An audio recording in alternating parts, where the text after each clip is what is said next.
Amazing. Hello, everyone. Welcome to this live recording of the Stories That Shape Us podcast. My name is Joanna Daniel. I have today a friend, Michelle Peart. Michelle is an independent domestic abuse advocate, and we're going to talk through a blog post that I posted this morning about some of the ways pastors fail women who disclose abuse. Of course, we're going to speak to victims of abuse in Christian settings, but this will be applicable to people, victims, whichever setting that you're in. Welcome, Michelle, to the podcast. Thank you. I'm happy to be here and happy to speak some truth and give advice. It's taken a while to finally for us to finally be able to do this, isn't it? Absolutely. Yes. No time like God's time, though.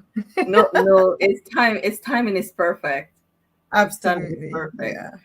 So how did you become an independent domestic abuse advocate? Well, I started off working in a women's refuge initially. And the difference between, so I started off as a domestic abuse support worker. And the reason why I think my career found me. I'm a survivor of domestic abuse. I experienced domestic abuse in my marriage for 10 years. And I think the reason why it's so passionate for me is because I know what God has done for me in helping me to come out of that environment, supporting me, empowering me, and reminding me that I'm fearfully and wonderfully made, and that I have a lot to say in terms of supporting women, especially in the Christian arena, because my abuse was in a Christian environment. It wasn't in a secular environment. I didn't marry someone outside, which is what people may assume as a secular person. I married someone in the church. I did what I thought was right in the sight of the Lord and the church as a Seventh-day Adventist, a Christian Black woman. All of that. So yeah, all of that, and I haven't done anything wrong.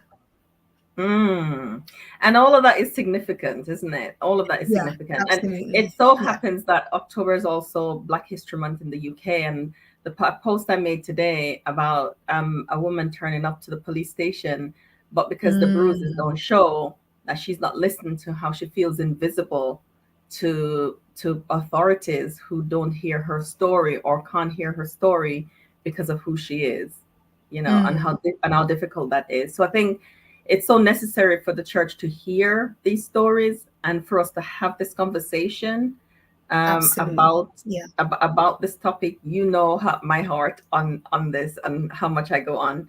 So let's likewise. Yeah. We can have conversations for ages about this. So let's talk about, because I think again it's important that we talk about how pastors fail. And I know if there's a pastor that's listening to this and they become a little bit if you're irritated, I like to say that's really chances are that something needs to change. If you're irritated by it, you're like, why do you always talk about pastors?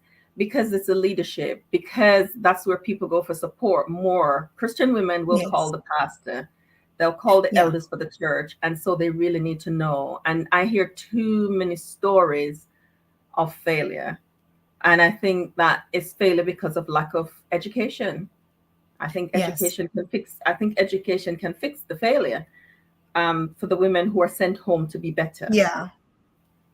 And having the training and the right language skills and being empathic. Absolutely. Yeah. Are we not sending anybody home to be better, to be more abused? So let's talk about some of the ways. So number one is lack of, we're talking about training, isn't it, in understanding abuse. Which level do you think the training needs to happen for pastors so that they can understand the intricacies, the nuances, the complexities of abuse, and that they can learn how to listen appropriately and effectively?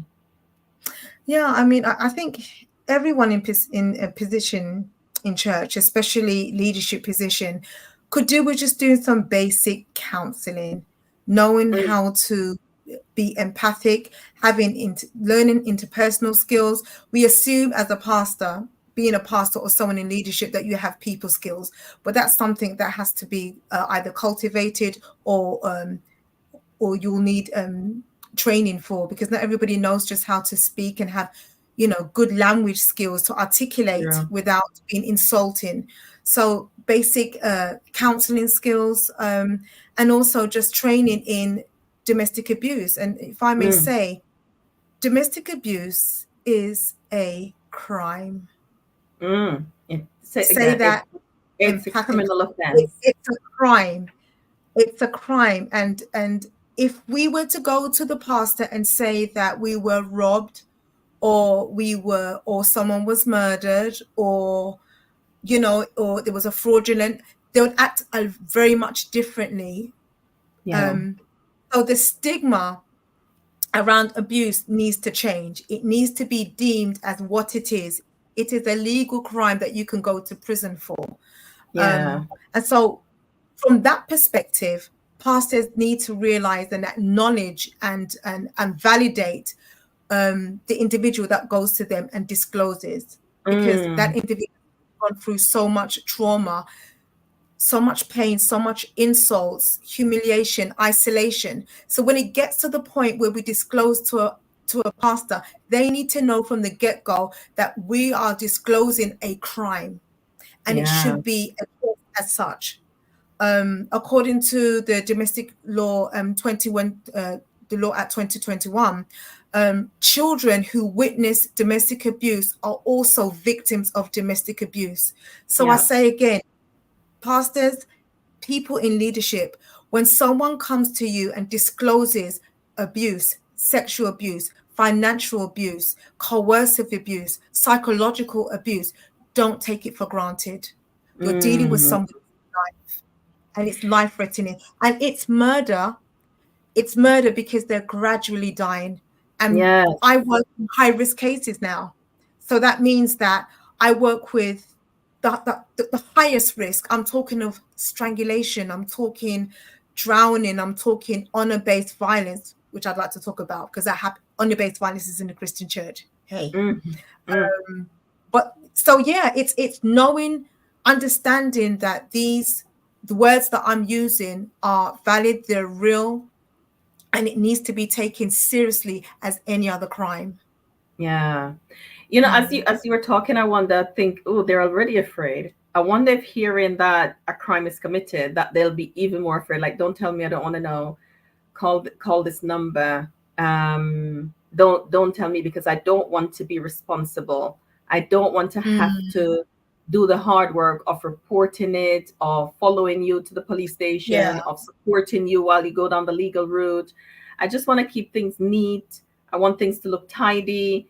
I don't want that to happen. So I'm just going to not mm, hear you. What do you want us to do?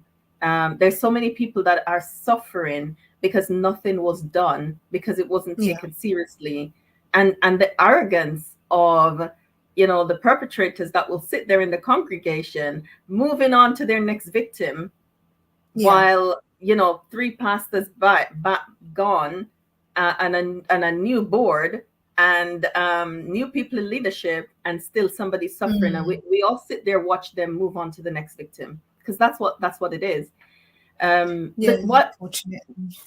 Unfortunately, why do you think domestic abuse is minimized so much in church? I mean, in our church, the Adventist church, they do end it now once a year in August, one Sabbath a year. Mm, And then there's another Women's Day, I think, in March. But other than that, there's nothing else. mm, Nobody else talks about abuse any other time of year. So that women get these 2 days, and that's it. mm.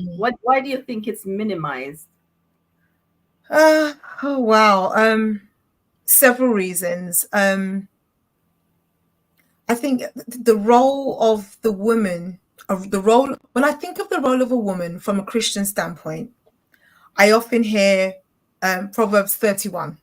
Yeah. Mm-mm. So Oh yeah. you have, the beautiful, elegant, calm, submissive, um, she's the embodiment of what a woman should be, and there's nothing wrong with that in a healthy environment. There's Yeah. nothing wrong with nurturing your children, staying at home, being home carer, or there's nothing wrong with that in a healthy environment. But unfortunately, men who are not healthy, or people that are not healthy, will misconstrue that embodiment of that woman. Yeah.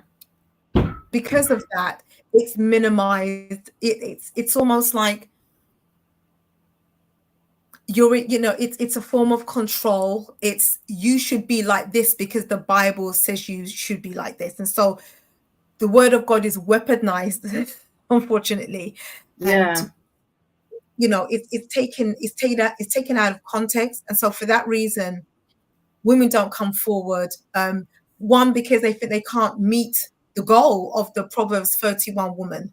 I tried that. Unattainable.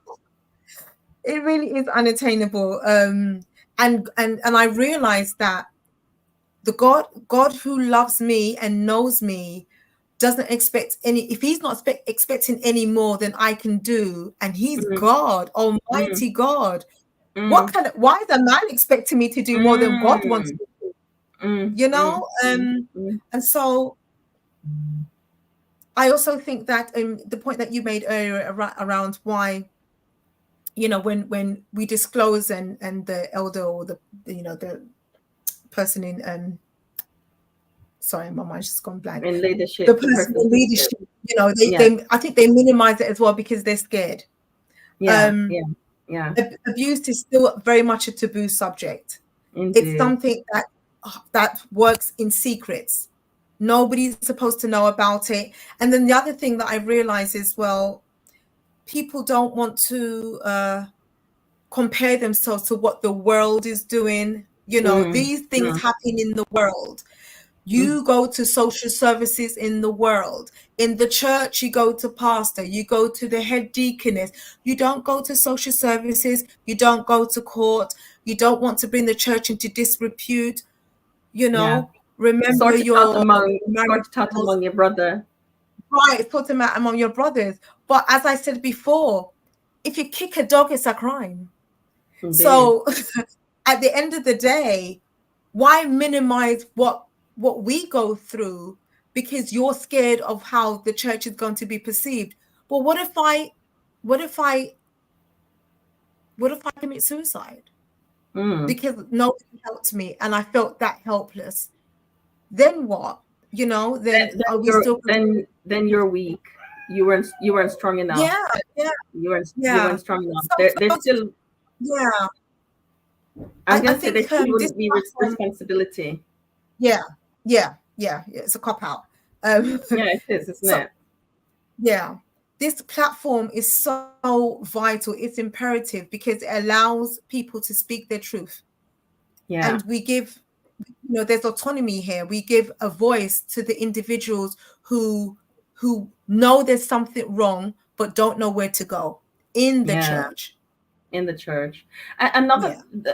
reason that I wrote, Michelle, was that abusers sometimes are narcissistic and they're charming. Everybody loves Oh them, yes. and so when Yeah. you disclose abuse, everybody's shocked and of course don't believe you because they are so nice Yeah. to me. They Yeah. help the older women. They carry the bags. They clean the Yeah. church. They open the door. They donate a lot of money. They Yeah. are all things to all people. And so when you disclose, it's easier to not believe the victim than it is Yeah. to stop benefiting from what they're doing. Yeah. So that's sometimes. And also, when we touched on this, isn't it? Prioritizing the institution. Don't put the church in disrepute versus the Mm. safety over the safety of Yeah. women and children. And I'm thinking, but I am the church. So if you're looking after me, Yeah. you are looking after the church. The church is Yeah. not the Yeah. building, or a name, or a set of rules. The church, I am the church. The woman that discloses is the church. She is the church. So if you don't look after her, you're really not looking after the church, because she is Yeah, the church. absolutely. And you know, it's about breaking down those stigmas, isn't it? That, you know, we have so many professionals in church, Oh but yeah. yet still, when it comes to domestic violence and all, you know, and everything that goes along with that, everybody is just quiet. You know, I I'm always often amazed by see that. in, yeah, I'm always sorry. amazed by that. I'm always Yeah, amazed and yeah. completely confounded by it.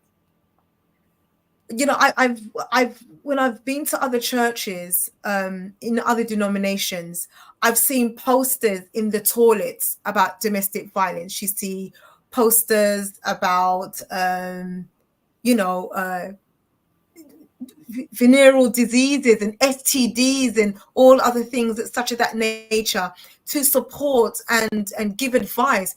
And I'm not sure what happens with us, why we're scared to do so. I don't know. I just know that this platform is here to speak the truths that women have Oh yeah, experienced, and men we're as going well. to. You know, it's imperative, and I hope that the church comes on board with Mm, professionals like myself to support in yeah, individuals, because at the end of the day, as you said, Joanna, we are the church. You know, we are the church. We are the church. if we fail to support each other, then we've failed the gospel of Christ as well. Absolutely, We fail absolutely. to share the gospel, because we can't share the gospel in trauma. It's Oh impossible. no, because what it says is that the gospel is not able to help me. When Yeah. we do that, it doesn't have power enough to stop somebody from abusing, and it doesn't have Yeah. power to heal the victim or to notice victim. And we know that that's not true. Yeah. And that's why I say, Absolutely. when we minimize and we don't address it, we're failing everybody. We're failing the Mm. children, we're present, we're failing the victim, we're failing the Oh gosh. perpetrator. Yeah. We are failing the perpetrator when we do not hold them to account. When we don't Yeah. say, you are leaving Yes. that house because you're unsafe, and Yes. I will take you to the police station. And when I do, we are failing when we don't do that. Yeah. We're failing when we say, oh, are you sure? What did you do? What did you Mm. do? Are you sure? This is your cross to bear. Pray some Mm. more about it. Maybe if you were Mm. praying more, this wouldn't happen. We are failing everybody when we do that. But here's another thing, Michelle. I was doing the End It Now sermon, the evening rather, the trauma informed church, in one church, and one of the groups I suggested Yeah. that they do as they move to a more trauma informed space is a divorce recovery. That caused quite a stir. Mm. I mean, I was talking about other types of Wow. groups, that's the only one that they picked upon, because aren't we encouraging people to divorce if we have a divorce recovery group? I mean, is that crazy to me that anybody would think like that? But when Yeah. Yeah. that's one of the reasons, I think, when abuse is disclosed, they're like, I don't want to break up a family. You are not. The perpetrator is breaking up the family. Yeah, I find that so baffling. I don't know.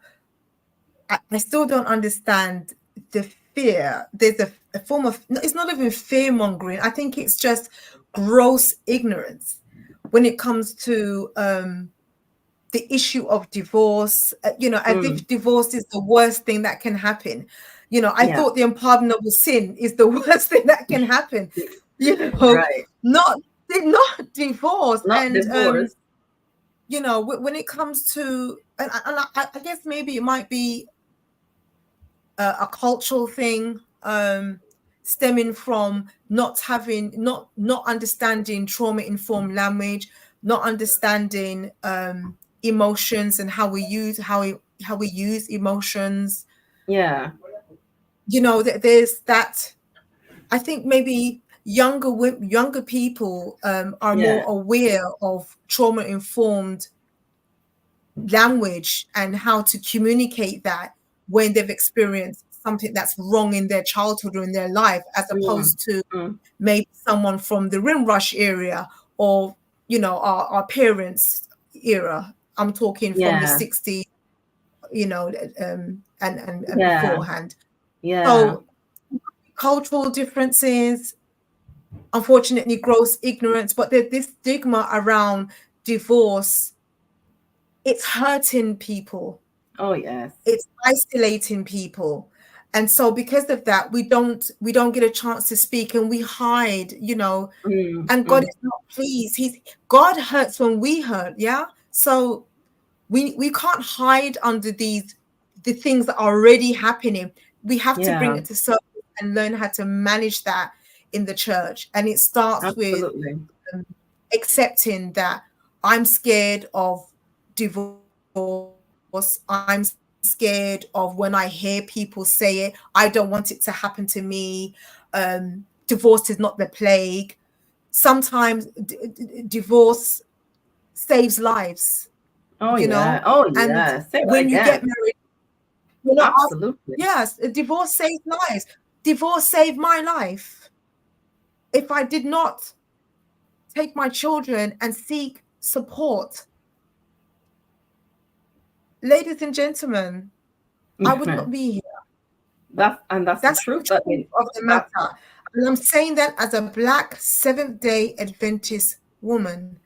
Divorce saves lives. Now you can take that wherever you want to take it, depending on where you are and how you understand saving a life. But we need to change the narrative about why people have to separate. God does not expect us to live in a torturous environment, or live under draconian measures in a relationship. That's never God's will. Divorce isn't No. God's will either. Neither No. is sin.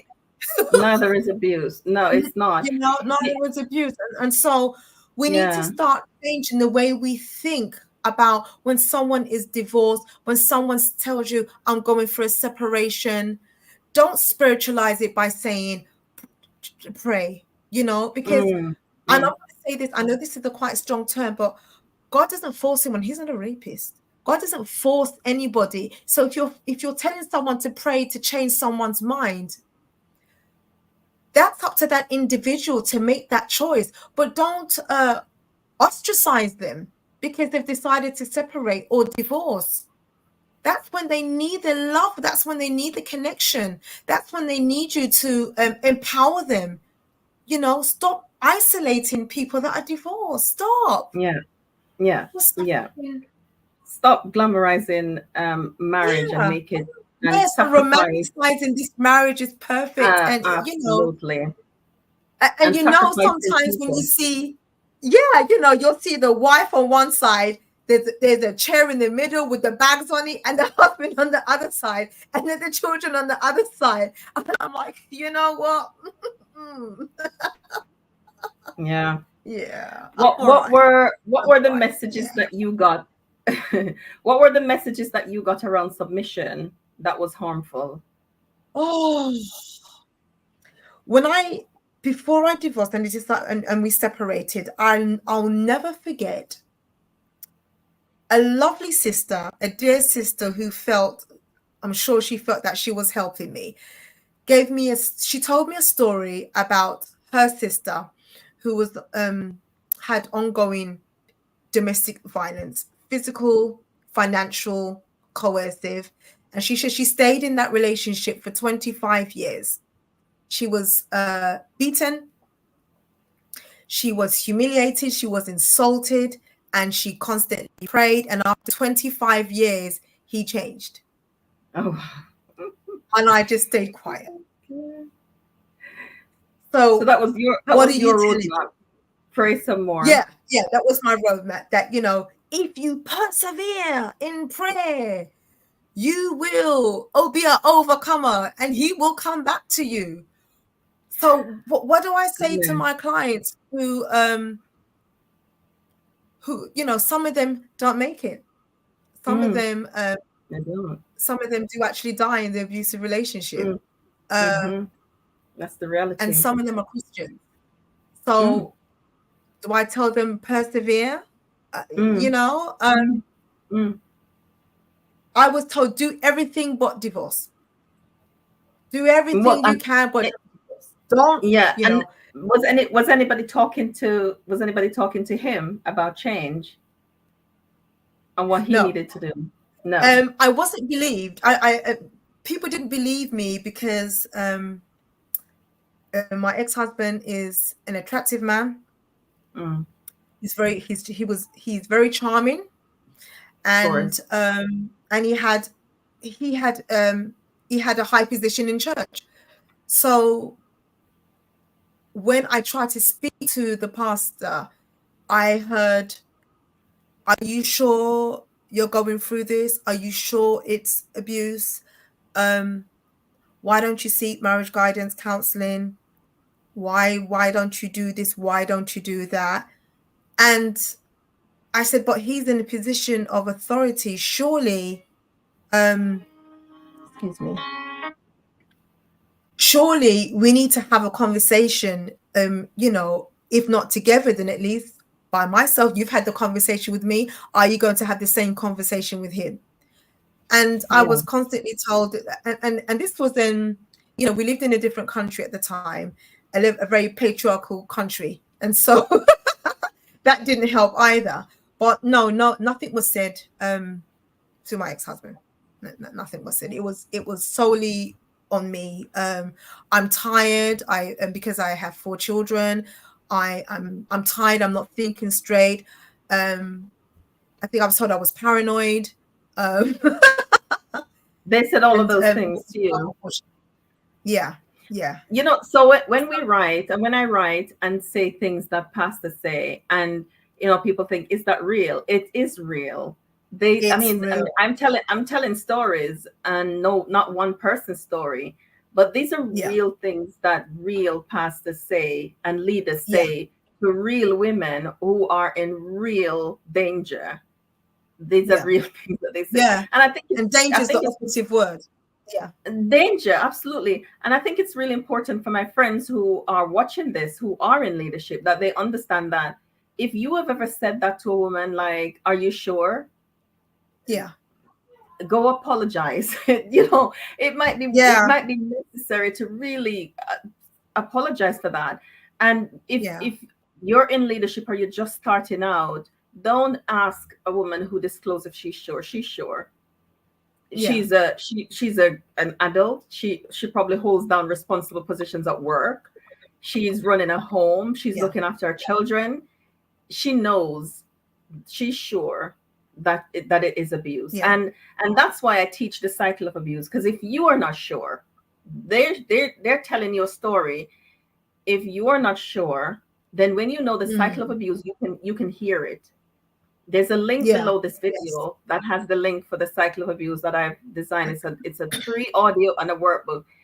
If you are in doubt, you will hear it through somebody's telling their story consistently, and a pattern. Abuse have a pattern. And it's not a one-off thing that, the marriage is just going through a difficult patch right now. Marriages go through difficult patches. We know that. But there's a difference between a marriage that is going through a difficult patch and a marriage where abuse is consistent. And, I have to say this, Michelle, that we're centering the conversation around women. And I always get this, what about men? And even though we center the conversation around women, men experience abuse too. And there are men who call me. There are men who will ask for support. They will, they don't share it, but they do. So the men who are in it, they never get offended. What about me? They just hear themselves and reach out for support. So that's what I want to say. Even though the conversation is centered around women, there are men who experience this too. And they don't share because of shame. They will never, you probably will never know because of shame. So it's not in her head. She's sure. Don't ask her if she's sure. Learn, educate yourself about the abuse cycle. I think it's so important. Educate yourself about the abuse cycle so that when somebody discloses, you can hear the pattern and you can know and act, because that's required of you, really. Absolutely. So, as you mentioned, you just alluded to, the abuse. Excuse me, I'm sorry. I'm just going to turn this off.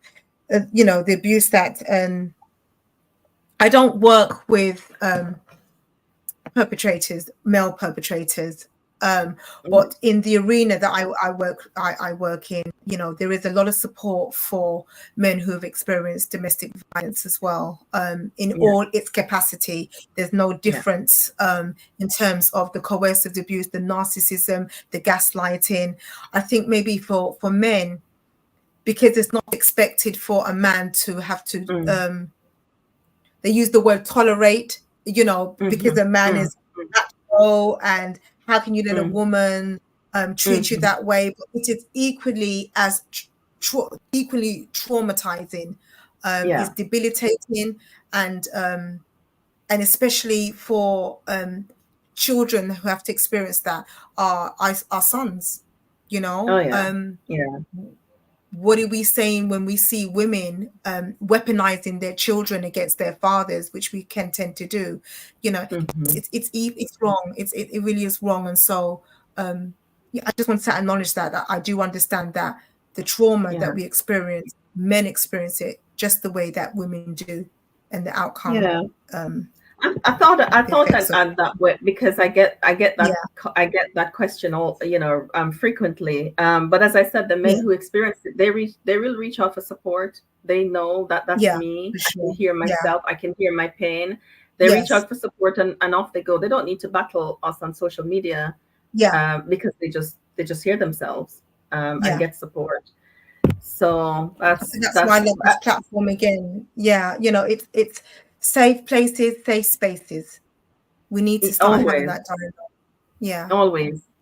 As we're wrapping up, Michelle, I want to talk about like the yeah, journey of restoration. There are yeah. people who is afraid to start because Mm, they don't think they can do it. Um, mm, is this Can we work it out? If I change, maybe if I change, then they might change. I want to give the marriage one more shot mm, because of the children. Let's talk about mm, that first before mm. we talk about the journey of Yeah, let's restoration. unpack that narrative about the children. Yeah, yeah, yeah. Yeah, let's unpack that. So I can only speak my truth from my own experience. Um, Mm-hmm. in terms of when an individual is thinking about not leaving an abusive relationship because of the children, Yeah. I can tell you from my experience that children are very, very perceptive.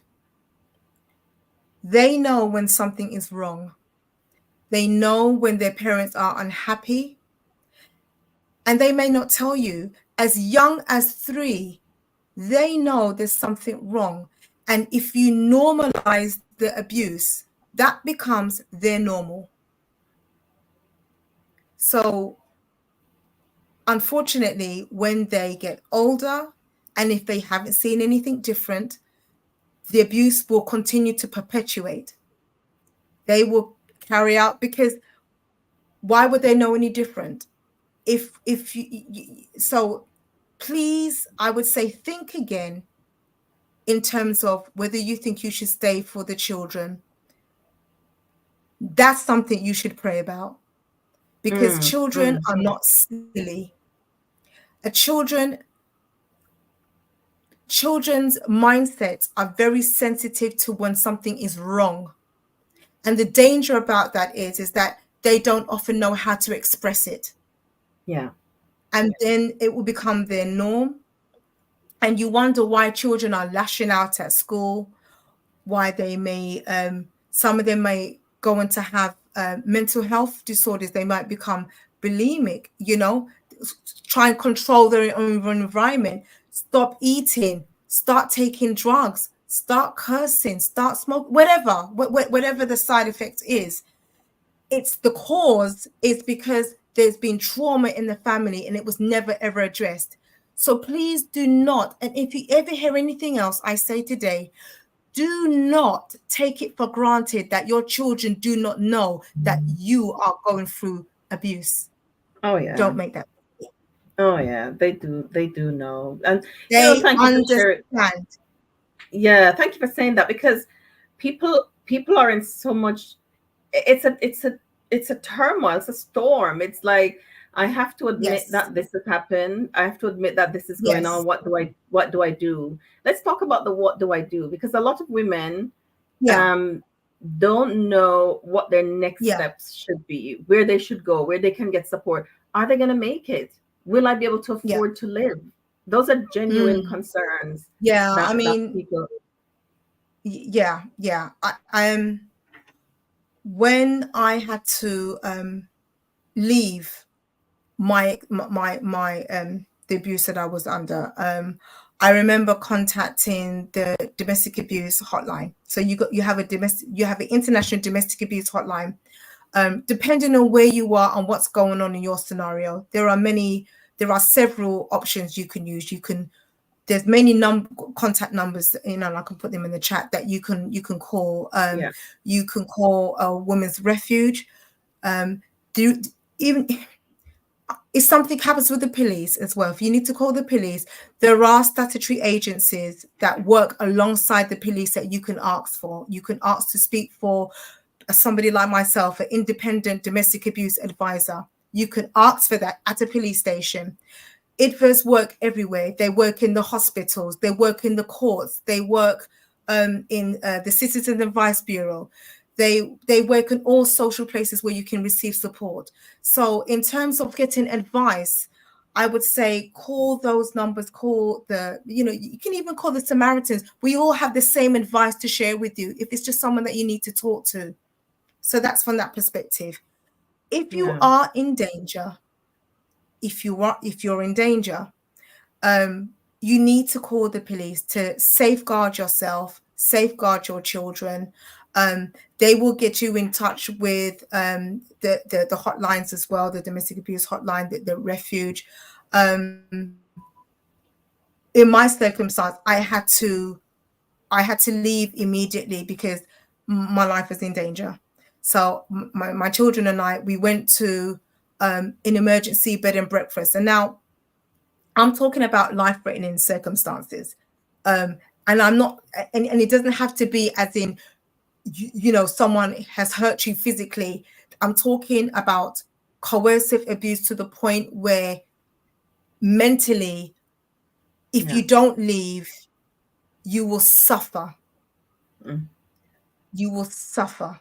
So when it comes to that point, there are things that you need to do, safeguarding things that in order to stay safe, you've got to do them. And I think it's difficult. It's very, Yeah. very difficult because you're going into the unknown.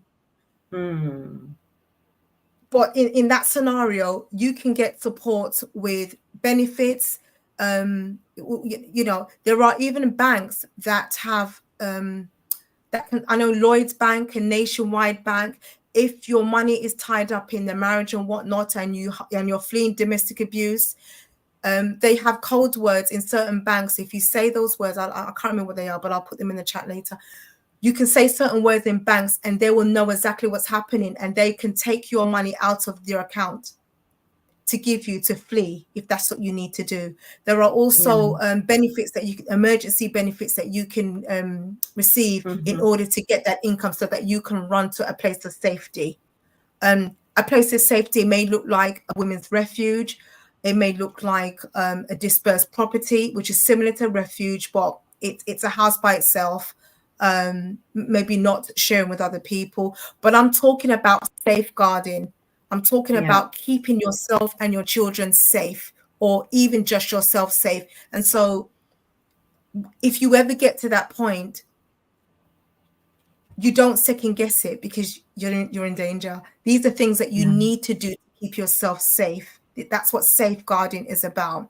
It's about looking at environments or going places that can protect you from the abuse and the trauma you are suffering from. And so I Mm. think it's difficult because you think in your mind, should I really leave my house? Oh my goodness, all my finances are caught up in it. How Mm. am I going to provide for my children? I've done that. I've been there. You can do it.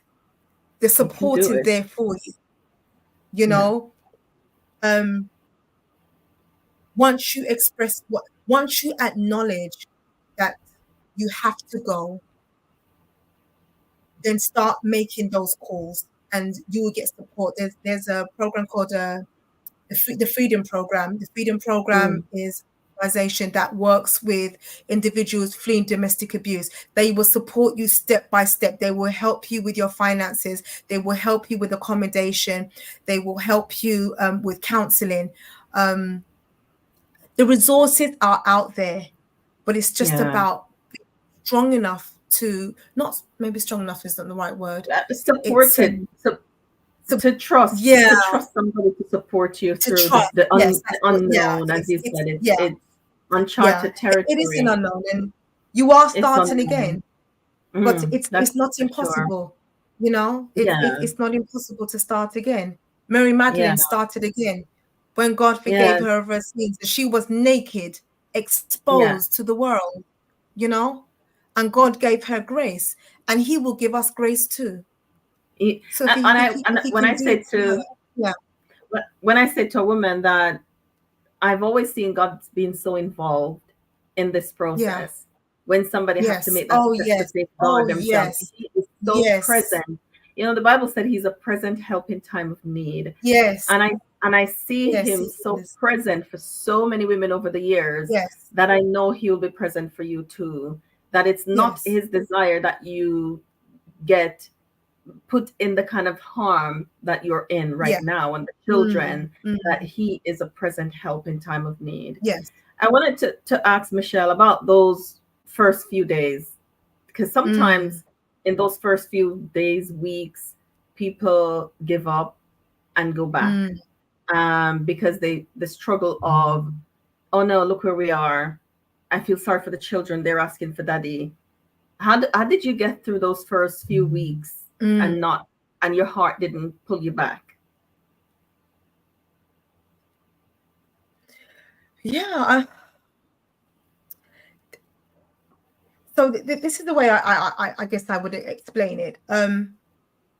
If you're going for brain surgery or if you're going for any type of radical surgery, are you Mm, going to turn back because you're not sure whether you should have a new heart or mm, or whether they can save your leg for amputation? Or if you have an aneurysm, are you going to turn the surgery down because you're not sure whether the aneurysm, whether they can move the aneurysm? It's the same thing. This is about saving your life. You're saving your God is trying to help you to save your life, and He will open the doors for you. And mm, that's what I was fighting for my life. I lost it mhm, for 10 years. I was a different individual and I suffered. And one day, and I say one day, God said, "What are you doing here? mm, I love you." God told me, "I love you, Michelle, and you are not suffering for me." It's not for So me. when He told me those words, He gave me the ammunition to fight for me. I belong to God. He died for me. No man, woman, or child has the audacity or the right to abuse me. And once I realized that God valued me, He died for me. I have value. I have self-worth. I'm worthy. You are I'm worthy. worthy of the best, you know? And so when God was showing me through my support network and through the people that were helping me, I thought, yeah, I'm fighting for my life. I'm fighting for my children's life so that one day they will be normal and healthy. That would never happen if I stayed in my marriage. Hmm. This is It about wouldn't. saving your life. Yeah. And Saving your that's what life. reminded me and helped me every day. This is not just a heart matter. This is not superficial. I'm fighting for my life. Hmm. And I'm representing, yeah. I was I'm gonna say representing how long did the God. fight how long did the fight It took last? Like the journey of restoration, about how long? it took about a year. Mm-hmm. And that came in different stages of me being empowered, finding myself again, um, loving on myself and nurturing myself, and realizing that I'm worth it. I'm worthy. Someone cares about me. That took it. I say a year, but it was on different levels. And finally, after the year, I decided to go to counseling. And counseling, having a professional counselor helped me with my coping skills, and teaching me how to empower myself. And God taught me through my support network and through my counselor how much he loves me and how much he's willing to fight for me, and encourage me to tell others. That's what you're So doing. yeah, but it was That's in what different stages. Yeah. So it took you a year to Yeah. get to that place, and then Yeah. you went to counseling. So that year was just you finding your feet, was just you getting settled, Yes, working on absolutely. I practice felt like I skills. was learning. Yeah, I was learning to find out who I was. As I said, I lost my sense of identity in my marriage. I was Hmm. often told that Michelle Peart's dead. So, I'm now this person, and I was never mentioned by my name. It was just wife You were called most of wife, the not time. honey or So I sweetheart had or to, just wife.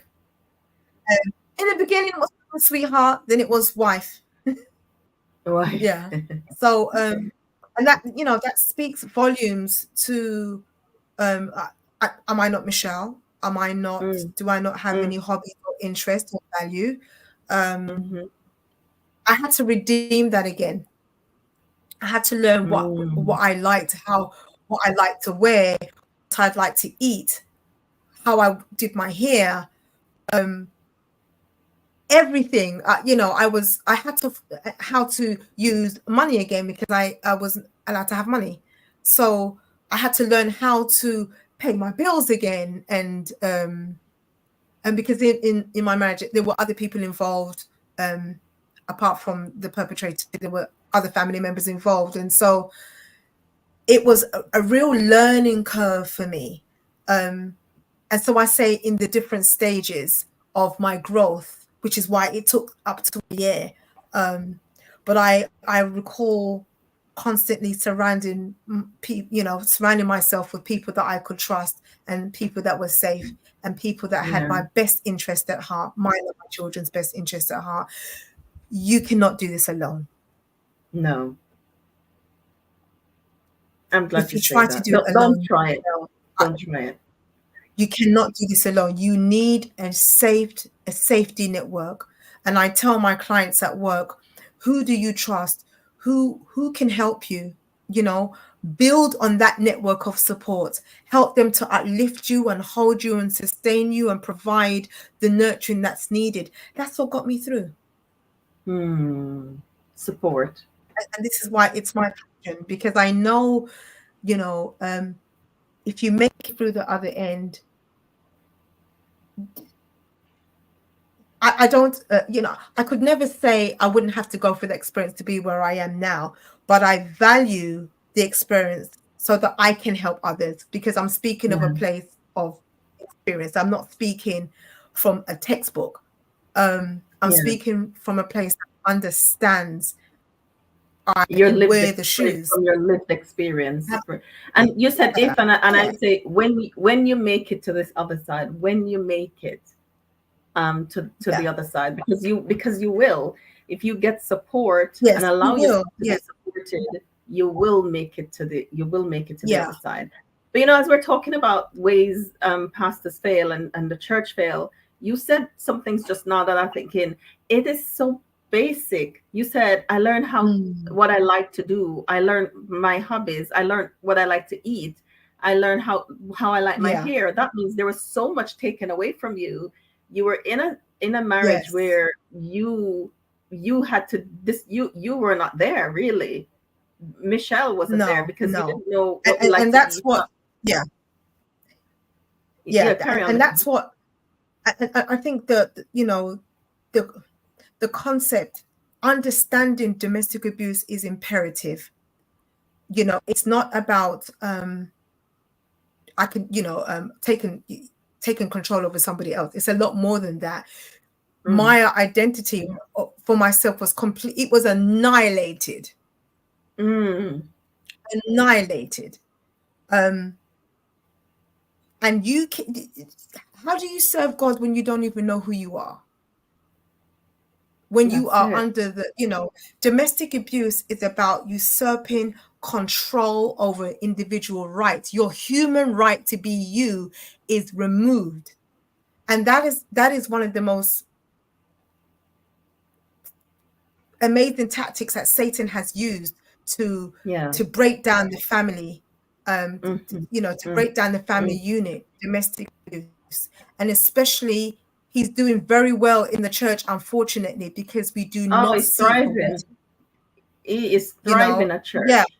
we don't see it for what it is, and we need to stop using the word of God to weaponize when someone has disclosed, I need help. You know, I need you to do more than pray. I need you to actively show me where I need to go, what I need to do. Absolutely. So, you know, all those things. And yeah. Yeah. Well, thank you for sharing that. It's the many layers that a woman have to live with. Yeah. And that's Yeah. why don't minimize it as this is just a difficult marriage or a difficult stage in the marriage. That's why you don't Yeah. ask her, are you sure? She is sure that Mm, her identity has been stripped.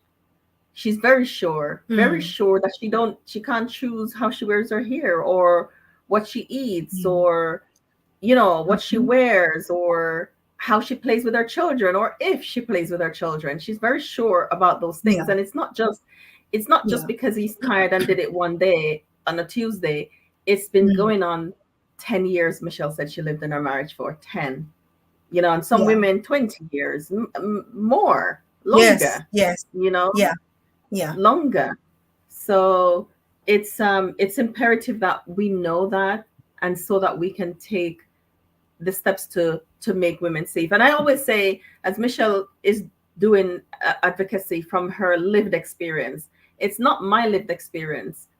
And I know that means you can know if it's not your lived experience. If you care enough, you can learn, Yeah. you can understand, and you can support women. I've been doing this for Yeah. 20 odd years, unofficially, only once the scar started in, when did we start? 2015? When did we meet? 2016, 2017, 2016. 2016, Yeah. somewhere 2016. Yeah. Yeah. Yeah. 2015, but doing Mm, it long before that. But you can know, yeah. you can learn sexual abuse, you can understand it, you can demystify Yeah. it, you can do all of those things, Mm, and we can stop failing people in Christian spaces. It's yeah. crucial that we can. And I just want to end with this, Michelle, and then I'll give you an opportunity. Like, when a woman build the courage, because it takes that to leave, when she's going to Yeah. face all these things that Michelle just talked about, do not ostracize her when she returns to church. Don't ostracize Mm, her. yes. Don't make her Mm, don't act suddenly like she's not woman enough because she doesn't have a mm, husband and she's now a single mom with 3 4 children, or two or one, whatever. Don't ostracize her. Let us be loving and compassionate and kind, mm. and let us Amen. exhibit the character of Christ to people who are struggling Mm, and suffering. You do not have to walk in their shoes in yes. order to understand what they're experiencing. You do not have Yes. to. But let us stop making marriage a goal and this place that everybody needs to Mm, attain to. And if they don't attain to it, or they you feel like they fall short, let us stop mm, providing an atmosphere where women have to live in shame because they choose to leave an abusive mm. relationship and save themselves and their children. Let us do better. Would you like to Yeah. close with, Michelle? Yeah. Yeah. Abuse hides in secrets. Mm, So, please, don't allow yourself to hide anymore, you know, because Mm. God loves you so much, and He knows exactly what you're going through, and you know, and so tell Him, what you need to do, and He will help you. He will Yeah. open those doors for you to get the support. But it comes from a place where you have to be honest with yourself and say, I need help. There's nothing wrong for asking for help. A strong person asks for help. So ask for that help, and God will open the doors, but He you have to will. ask for it. He will. And it's not your fault. It is not your fault. You may have heard it in so Absolutely. many Yeah, different I think I ways said that over in so the many beginning. years. And yeah, that's why I said I've done nothing wrong. Nothing wrong. Yeah, I say that. I say that because, you know, I blamed myself for years. There must be Mm-hmm. something wrong with me, why someone would treat me like this, you Mm. know. And I realized I didn't do anything wrong.